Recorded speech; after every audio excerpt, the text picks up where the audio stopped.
မိခင်ဖြစ်သူကလူမိုက်3ယောက်သူ့သမီးကိုနှောက်ယှက်နေတာကိုမျက်မြင်ကိုတွေ့မြင်လိုက်ရပေမဲ့မမြင်ချင်းရောက်ဆောင်ပြီးမျက်ကွယ်ပြုလိုက်ပါတယ်။သမီးကိုကယ်တင်မဲ့အစားသူ့လက်နဲ့ကိုယ်တိုင်အိမ်တကားကိုပိတ်လိုက်ပါတယ်။ဘာလို့လဲဆိုတော့သူတိထားတဲ့တုံးလုံးစရာလှုပ်ဝက်ချက်တစ်ခုကြောင့်ကဘာကြီးကိုအမှန်တရားချပြနိုင်ဖို့ဒီနေ့ရောက်လာအောင်လေးလာတိတိဆောင်တိုင်းနေခဲ့ရလို့ပါပဲ။သမီးဖြစ်သူကအမိုက်ပုံးကိုဖတ်ပြီးအဆက်မပြတ်အန်နေချိန်မှာမိခင်ကတော့ဘာစိတ်ခံစားမှုမှမရှိတဲ့မျက်နှာထားနဲ့ကြည့်နေပါတယ်။သမီးကဘိုင်းမကောင်းလို့အိမ်မှာပဲနားကျင်တယ်လို့ပြောတဲ့အခါမိခင်ကသူ့အိတ်ထဲကကိုဝင်စစ်တန်တစ်ခုကိုအေးဆေးတည်ငြိမ်စွာထုတ်ပေးလိုက်ပြီးအစင်းဘယ်နှကြောင်းပေါ်လဲဆိုတာရေချိုးခန်းနဲ့တွားကြည့်ခိုင်းပါတယ်။ဒါကိုကြားတော့အဖွားဖြစ်သူကချက်ချင်းဒေါသထွက်လာပါတယ်။ညီမလေးကတက္ကသိုလ်တက်နေတော့မှရှိသေးတာအိမ်တော်မပြုတ်ပဲကိုဝင်ရှိစရာအကြောင်းမရှိဘူးလို့ညင်းပါတယ်။အတော်ဖြစ်သူကလည်းထောက်ခံပြီးကောင်းမလေးမှရီးစားတော်မရှိတာအစားမတာပဲဖြစ်မှာပါဆေးရုံတွားပြကြတာပေါ့လို့ပြောပါတယ်။ဒါပေမဲ့မိခင်ကကိုဝင်ရှိကြောင်းစစ်စစ်ချက်မှတ်တမ်းကိုဓာတ်ရိုက်ထုတ်ပြလိုက်ပါတယ်။အဖြူမဲတက်တဲ့အထောက်ထားကိုမြင်လိုက်ရတော့အဖွားနဲ့အတော်တို့ဆုံသွားကြပါတယ်။အဲ့ဒီအချိန်မှာပဲဖခင်ဖြစ်သူရောက်လာပြီးဘာဖြစ်တာလဲဆိုတာမယုံကြည်နိုင်စွာမေးပါတယ်။သမီးဖြစ်သူကတော့ဘာမှမပြောဘဲတိတ်ဆိတ်နေပါတယ်။အတော်ဖြစ်သူကအမှန်တရားသိရဖို့ဖုံးဆက်စုံစမ်းနေတော့မိခင်ကကြက်ပေါင်းရီတစ်ခွက်ယူလာပြီးသမီးကိုကောင်းကောင်းအနားယူဖို့နဲ့ကလေးကိုဂရုစိုက်ဖို့ပြောလိုက်ပါတယ်။ဒီလောက်ရက်ကဖခင်ကိုဒေါသပေါက်ကွဲစေပါတယ်။ဘဲကမှန်းမသိတဲ့ကလေးကြောင့်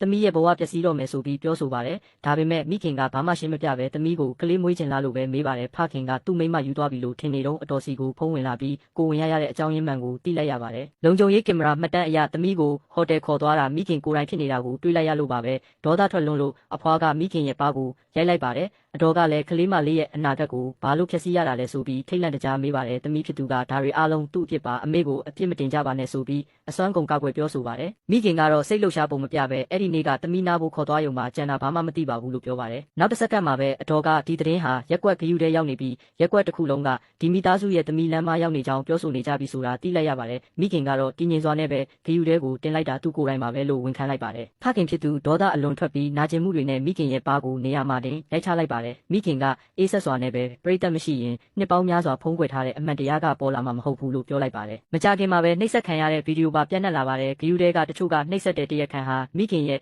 လှုပ်ဝက်ချစ်သူဖြစ်မယ်လို့တောင်ဆွဆွဲကြပါတယ်။ဖခင်ဖြစ်သူပြိုလဲမတက်ဖြစ်သွားပါတယ်။သူ့မိမကိုသူဒီလောက်ဂယူဆိုင်ခဲ့တာအမေနဲ့ညီမကလည်းဝိုင်းကူညီပေးခဲ့တာဘာလို့ဒီလိုလုပ်ရတာလဲဆိုတာနားမလည်နိုင်ဖြစ်နေပါတယ်။ဒါပေမဲ့မိမရဲ့မျက်လုံးထဲမှာမျက်ရည်တွေပြည့်နေတာကိုသူသတိမထားမိပါဘူး။မိခင်ကပြိတ္တမစုံသေးဘူးလို့ပဲပြောနေပါတယ်။ရက်ကွက်ထဲကလူတွေအကုန်တိကုန်ပြီဆိုတော့ဖခင်ကရက်ဆက်တဲ့မိခင်ကိုလူတွေမြင်အောင်ဆိုပြီးအိမ်အောက်ဆွဲခေါ်သွားပါတယ်။မကြခင်မှာပဲအိမ်နီးချင်းတွေဝိုင်းအောင်လာပြီးရက်ဆက်တဲ့မိခင်ကိုဝိုင်းဝန်းဆဲဆိုကြပါတယ်။ဖခင်ကအမှန်တရားကိုပြောဖို့အော်ဟစ်တောင်းဆိုပါတယ်။မိခင်ဖြစ်သူကရက်ကွက်ထဲမှာလူနေသေးတယ်ပြန့်နှံ့မှုအားမကောင်းသေးဘူး။ဒါကြောင့်သူ့ကိုနောက်ထပ်လုပ်ပေးဖို့တောင်းဆိုလိုက်ပါတော့တယ်။